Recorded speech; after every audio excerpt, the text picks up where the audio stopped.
പന്തീരാങ്കാവ് ഗാർഹിക പീഡന കേസിൽ മുഖ്യപ്രതി രാഹുൽ പി ഗോപാലിൻ്റെ മാതാവിൻ്റെയും സഹോദരിയുടെയും മുൻകൂർ ജാമ്യാപേക്ഷയിൽ ഇന്ന് വിധിയുണ്ടാകും. കോഴിക്കോട് ജില്ലാ സെഷൻസ് കോടതിയാണ് ഇന്ന് വിധി പറയുക. ജർമ്മനിയിലേക്ക് കടന്ന രാഹുലിനെ തിരികെ എത്തിക്കാനുള്ള പോലീസ് നടപടി എങ്ങും എത്തിയിട്ടില്ല എന്നാണ് അറിയുന്നത്.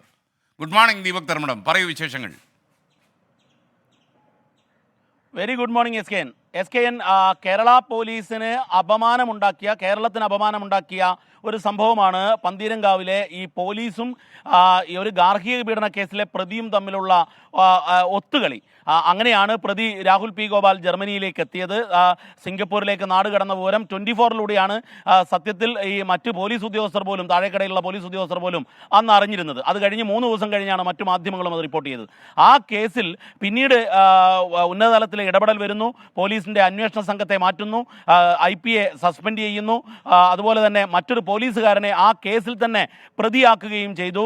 ആ കേസിലാണ് ഈ രാഹുൽ പി ഗോപാലിൻ്റെ അമ്മയും സഹോദരിയും പ്രതികളായ കേസിലാണ്. അവരുടെ ജാമ്യ ഹർജിയാണ് ഇന്ന് കോഴിക്കോട് ജില്ലാ സെഷൻസ് കോടതി പരിഗണിക്കുന്നത്.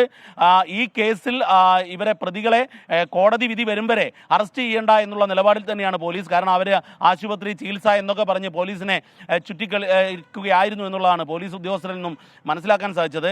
മറ്റൊന്ന്, ഈ കേസിലെ മറ്റൊരു പ്രതിയായ ഒരു പോലീസുകാരനുണ്ട്, അവിടെയുള്ള സിവിൽ പോലീസ് ഓഫീസറുണ്ട്. പ്രതിയുമായി കാശ് വാങ്ങിച്ചുകൊണ്ട് ഒത്താശ ചെയ്തു കൊടുത്തു എന്നുള്ളതാണ്. അതായത് രാജ്യം വിടാൻ വേണ്ടി ഒത്താശ ചെയ്തു കൊടുത്തു എന്നുള്ളതാണ് ആ ഒരു പോലീസുകാരന് എതിരെയുള്ള ആരോപണം. ആ കേസിലാണ് ഇപ്പോൾ ഈ 2 പ്രധാന പ്രതികൾ, കേസിലെ 2ഉം 3ഉം പ്രതികളായ ഈ രാഹുൽ പി ഗോപാലിൻ്റെ അമ്മയും സഹോദരിയും ഉൾപ്പെടുന്ന കേസിലെ ജാമ്യ ഹർജിയിലാണ് ഇന്ന് കോടതി വിധി പറയുക. കോടതി വിധി പറഞ്ഞ ശേഷം പോലീസ് മറ്റ് നടപടികളിലേക്ക് കടക്കുമെന്നാണ് നമുക്ക് അറിയാൻ സാധിച്ചത്. അന്വേഷണ ഉദ്യോഗസ്ഥനുമായി കാലത്ത് സംസാരിച്ച സമയത്ത് മറ്റൊരു പ്രധാനപ്പെട്ട കാര്യം, ഇപ്പോഴും ഈ ജർമ്മനിയിൽ നിന്നും രാഹുലിനെ തിരിച്ചെത്തിക്കാനുള്ള നടപടിയിൽ ഒന്നുമായിട്ടില്ല. ബ്ലൂ കോർണർ നോട്ടീസിന്റെ മറുപടി ഇതുവരെയും ലഭിച്ചിട്ടില്ല എന്നുള്ള വിവരം കൂടിയാണ് SKN ലഭിച്ചത്. Okay, thank you Deepak Dharmadam.